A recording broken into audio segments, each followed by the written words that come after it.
So as I mentioned in the email, this coming week will mark 40 years since Ali and I first began to follow Jesus.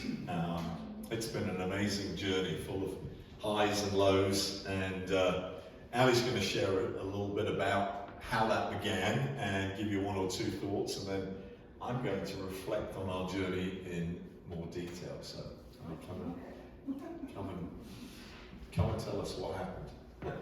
Well, we're a cozy group tonight, and I'm very thankful for that.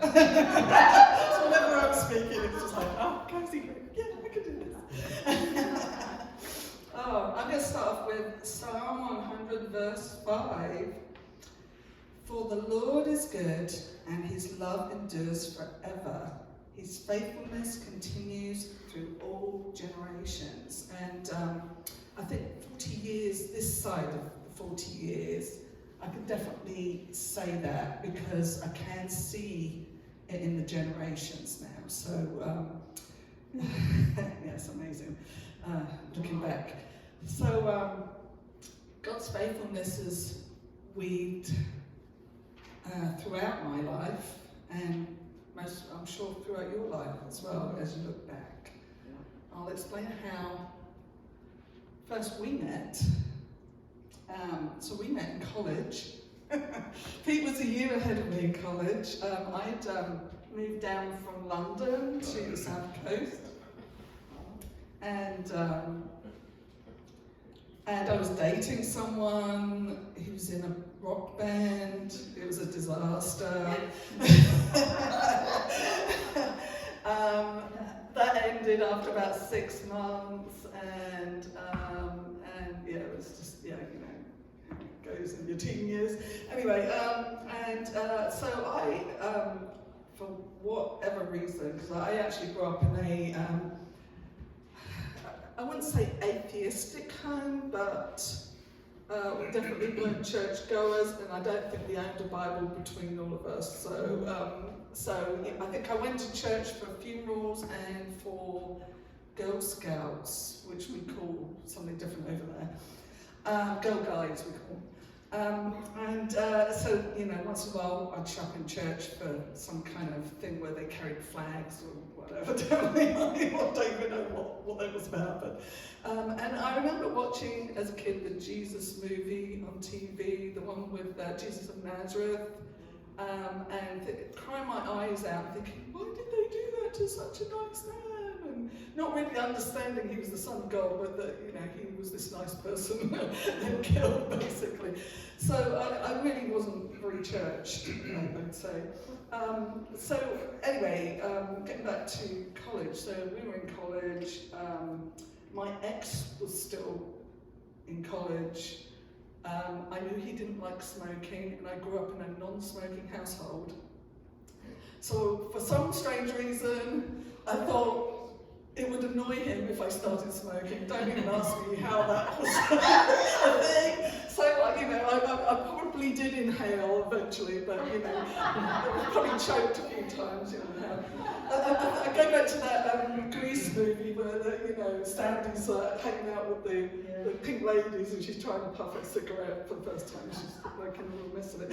But anyway, so that was me, and after about 2 weeks, I realised it wasn't actually bothering him that I was smoking. But then this very loud person came into this student cafeteria. And I didn't know his name, but I'd seen him before, and you could hear him before you saw him, kind of thing. And he came, and he didn't address me, but I was kind of sitting on some tables, and he was talking to this other crowd that were a year ahead of me. And all of a sudden, that group left, and he came over to me, this person in a red shirt. He came over to me and he said, grabbed my pack of cigarettes, and he said, no girlfriend of mine is going to smoke, and then left the cafeteria with my pack of cigarettes. Don't try this at home. And proceeded to give them out to all his friends, and I'm like, okay, that was different. And from that day forth, I never smoked. So, so that experiment was done with. But we did start dating, and he was a bit scared to invite me back to his parents' house because I think he was just intimidated how it would go. So it was a good 6 months before I got an invite. So, and then I found out that his family went to church, and at some point or other, I must have said something to his dad about wanting to come. So I came along, and it was a Methodist church. Pastor was really fabulous, but there was a lot of standing up and sitting down and reading liturgy, and I was just like very bemused by the whole thing. Then I was presented with the Bible, and I started at Genesis and worked my way through to Deuteronomy and was kind of getting lost in Deuteronomy. And then somebody sort of proceeded to say, start in Matthew. So I started in Matthew and read through Matthew through to Acts. And I was very intrigued by the stories. And unbeknown to me, there was a prayer group going on for P&I, apparently. Some ladies would get together and pray for us. And they prayed for a whole year.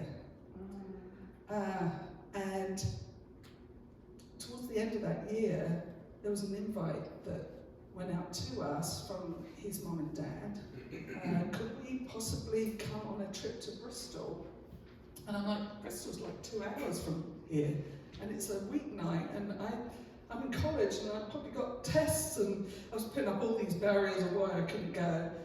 And eventually the time got freed up, and I ended up on this bus with 100 other people. They were singing hymns and songs all the way up, and I'm like, this is weird. And we ended up at a stadium, a football stadium, and there was a gentleman with a big mop of white hair, and he was preaching. I can't tell you what he preached on, I have no idea. But there was an altar, and I had this supernatural experience where we weren't even sitting on bleachers. This was when football stadiums didn't even have seats. In some parts of them, there were sort of terraces, and I was sitting on concrete, and probably on my coat or something that I was, just because it was cold night. I just remember this experience of being lifted up, standing on my feet, and then just moving forward. And it was just the weirdest experience. And I found I was down on the grass, making a commitment to Jesus. So that's where it all began for me. And the person speaking was Billy Graham. I didn't know who Billy Graham was. That's how unchurched I was. Okay. So about 10 years later, I happened to run into someone, and an English guy, and we started talking about how we came to faith, and he said, I said, well, mine was at Billy Graham Crusade, and he said, oh, so was mine. And I said, was this back in 84? He said, yes. I said, so what stadium were you at? Which one did you go to? He said, Bristol. I said, you didn't happen to be there on a Tuesday night, did you? He said, yes. I said, well, that was the night I was there. And I said, I had kind of a supernatural experience. He said, so did I. I said, tell me what your supernatural experience was. He said, yes. The guy did the altar call, and as he was doing the altar call, I felt physically lifted out of my seat and went down to give my life to Christ. So he had the same experience I did, the supernatural experience, which is still amazing to me. But so that's how I came to faith. Pete, who'd been going to church all his life, was quite upset because he went down with me, and he gave his life to Christ, but begrudgingly, which I'll tell you about. But it's funny, on the way back, on the coach, the 2-hour journey back,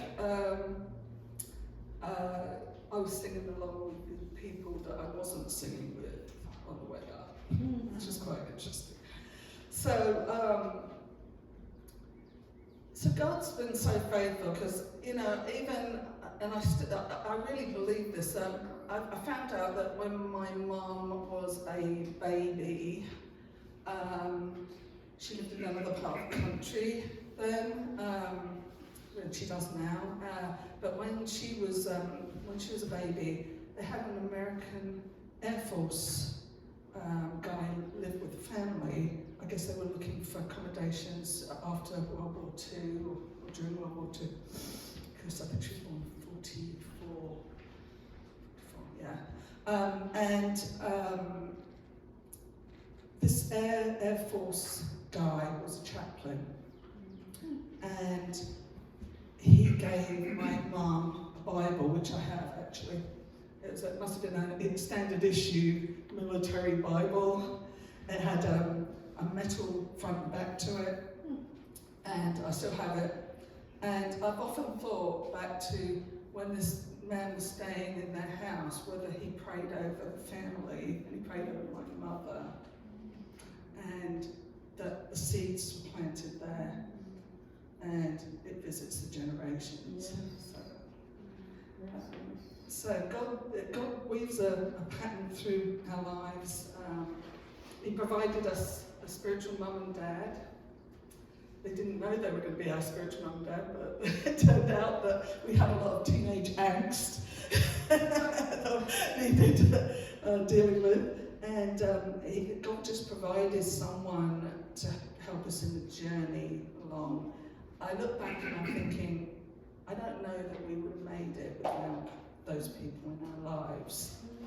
And, you know, it's come full circle because, you know, besides my own children, there are people in our lives to mentor and be the spiritual mom and dad that's so badly needed. And I think we're in a place now where it is a call to arms, as it were. Everybody is called to that ministry of being spiritual parents to the next generation. I really feel very strongly about that.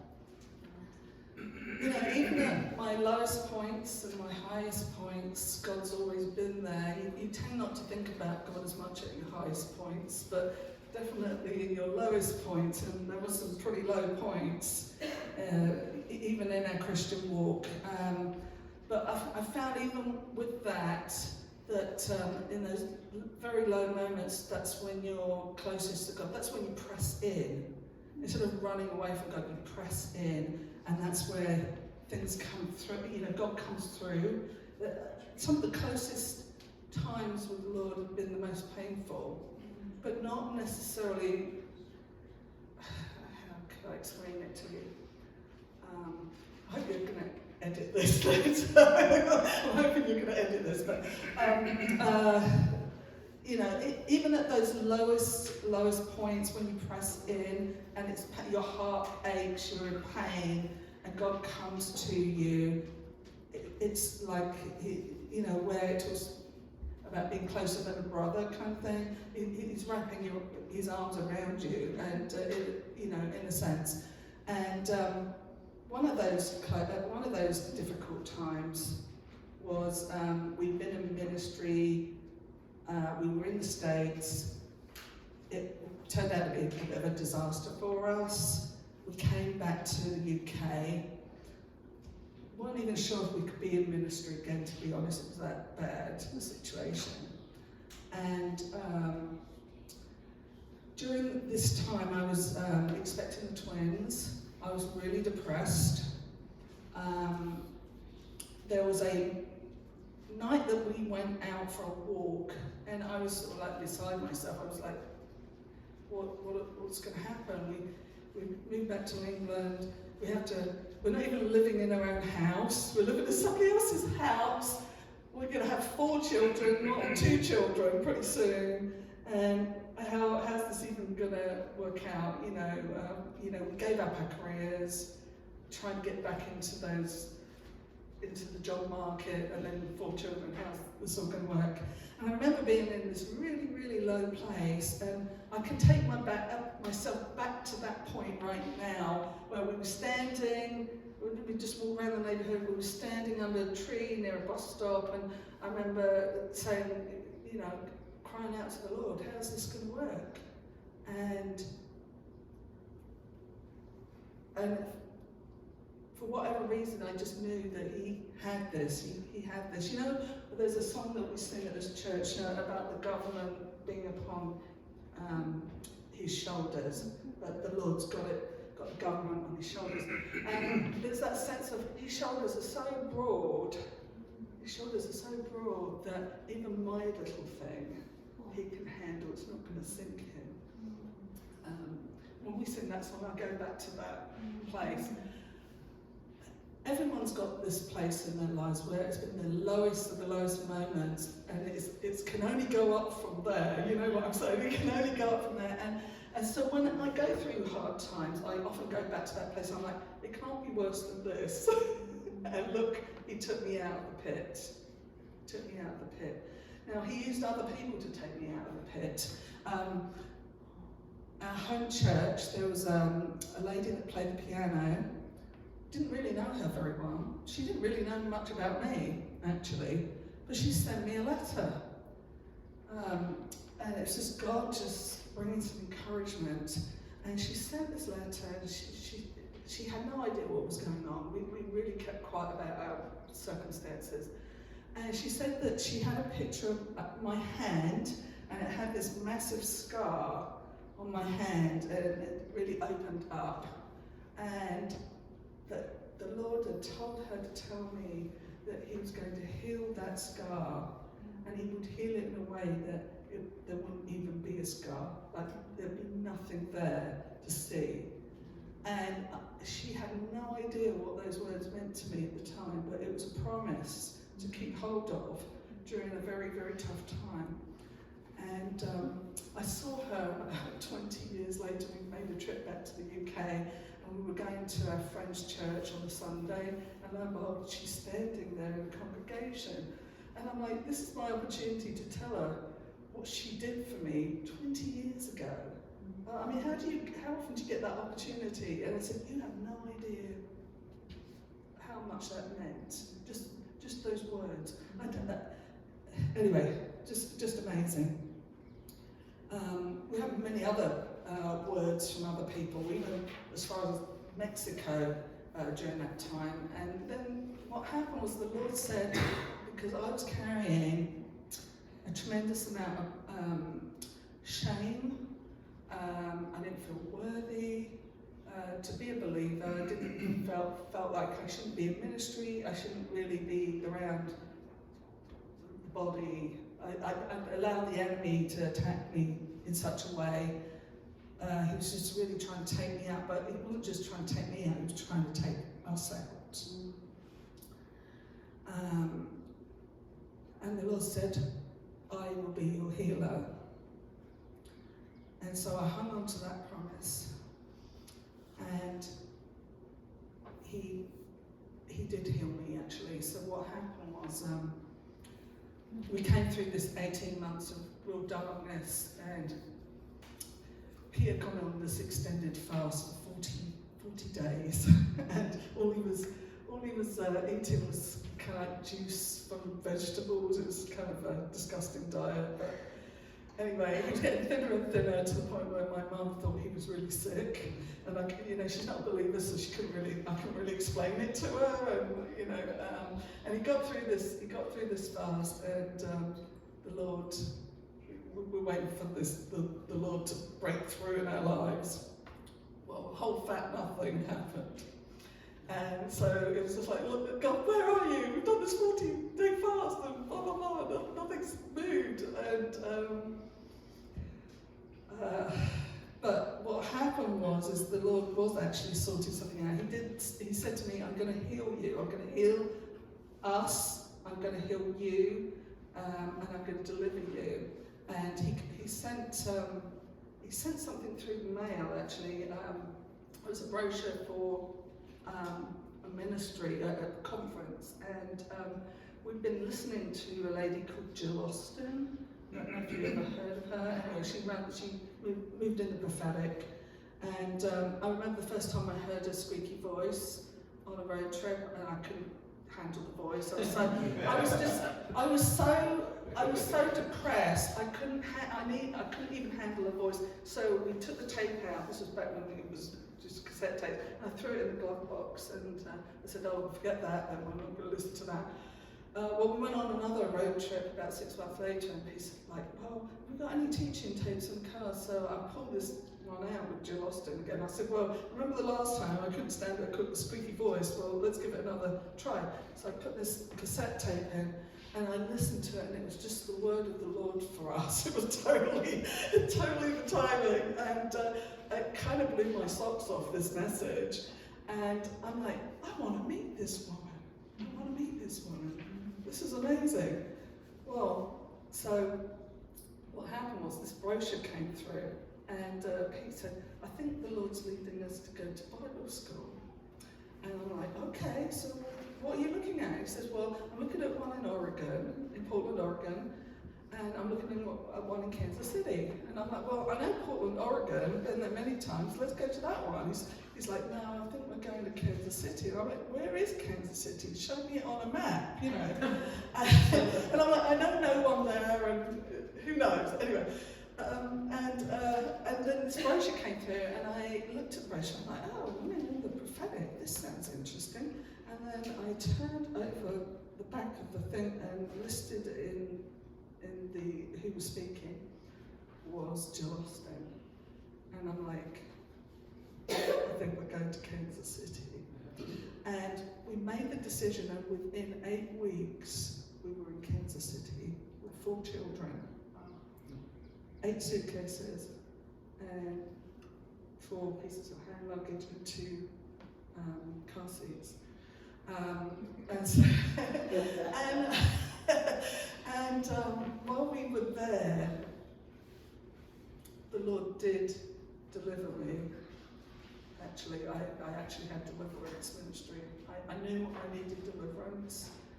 I needed healing, and I made an altar call one time, and I felt something leave me, and that changed everything.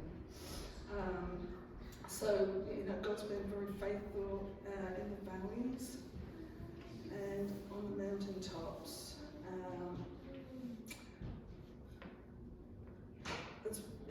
In those valley times,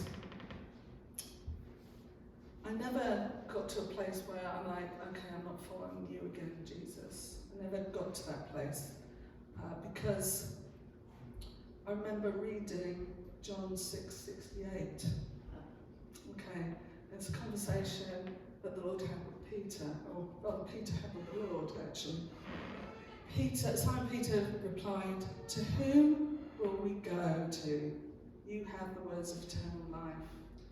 So there's this ongoing conversation, and the Lord said, "Do you want to leave?" And Peter recognised there is no authority but the Lord. Where do I go? There's nowhere to go. And you know, sometimes you come to that impasse with the Lord, and you're like, "Okay, there's nowhere to go, Lord. You have the words of eternal life. There is no other." And so, I guess what I would say to you, that some of the key things that have kept me going, because I think abiding is one of them. Loving what the Lord loves and hating what the Lord hates is one of them. And I guess the big one for me is lordship. And Pete knows I often say this to people, or rather situations that we come across, is that at the end of the day, it all comes down to lordship. Are you willing to surrender this part of your life over river, or are you going to hold it back for the Lord? And the trouble starts when we hold stuff back, invariably. But he does tend to prise our fingers off of things and allow us to take that step and give it to him, because when we hold on to it, it just doesn't work. But when we give it to him, he can do wonders with it. And I guess, God never works in a straight line. Has anybody had that experience where it's just like A to B to C to D? No, it's always a convoluted journey.